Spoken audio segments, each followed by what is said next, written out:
So let's talk about import fees and how to deal with Chinese customs because I get this question all the time, and unfortunately, there's not always a very simple answer. But I'm going to give you, what I've experienced, shipping thousands and thousands of different items and ordering thousands and thousands and hundreds of thousands or millions of dollars worth of products from China. So basically, how it works, guys, for drop shipping from AliExpress is generally if the cost of your goods that you're shipping, right, an individual order is less than $400, you can't use ePacket if it's over 400. But if it's under 400, right, you're using ePacket shipping.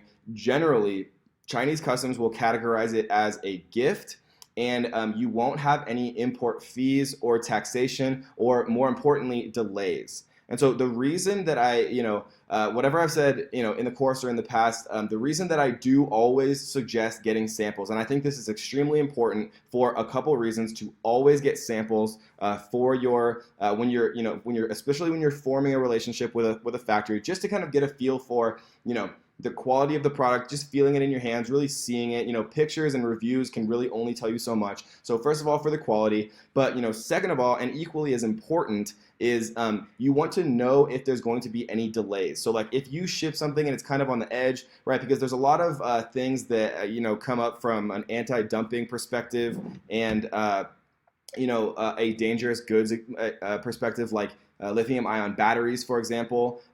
Any type of consumable type things or things that could potentially explode, they're going to get held up in customs, much more likely, if not 100%. So you kind of, if you have a product that you might be on the edge about whether or not it's actually going to be held up in customs, the best way to go about doing it and figuring out whether it's going to be delayed in customs and whether you're going to have additional tariffs or fees or import customs duties is just to order it yourself. So not only are you getting to actually feel the kind of quality of the goods for yourself and evaluate the manufacturer, you're also getting to figure out whether or not you're going to have significant delays or additional imports that you actually have to add to your cost of goods sold or to your landed cost to really actually get like an accurate depiction of what your profit is going to be for that particular product. And so I just wanted to talk about how important it is to get samples for those two reasons, depending on what country you're actually shipping to. So if you're shipping to Germany or Australia or Canada, they're going to have different legislation and different import laws. And so I suggest, if you're outside of the USA, to kind of do the research for yourself. I have a friend who imports into Germany, and he was telling me about a strange little law that he figured out about 22 euros. That if the item is over 22 euros, there was like some additional thing that they had to actually do from an import perspective. So I don't personally ship to Germany particularly often, especially from a drop shipping perspective. So I don't know much about it. But if I found a niche that was targeted to the German market, or if I spoke German or knew more about the culture and what products are interesting to them, then I would definitely do that research. So if you're shipping to the USA, for the most part, and I can't say always, but for the most part, if it's under $400 and it's a single item and you're shipping it via ePacket, Chinese customs is going to call it or signify it to be a gift, and they're not going to charge you any additional fees or imports or anything like that. And so, just some of the stuff you guys want to watch out for are, glass products, steel products,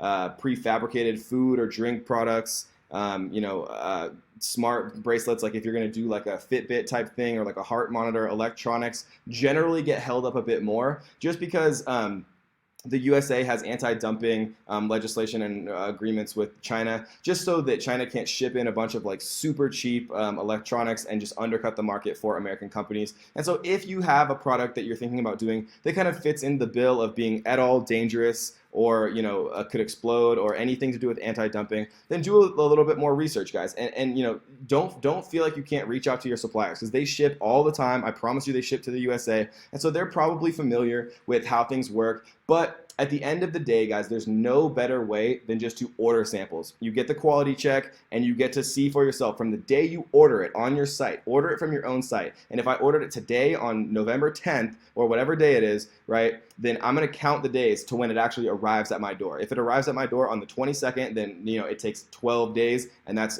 best case scenario for ePacket, and I'm going to write that down. And so that's just, you get all the information, you get the quality, you get how long it takes to ship to you, and you get to figure out whether or not you're going to have import taxes or, more importantly, import delays. So I hope that helped, guys, and let's get to the next one.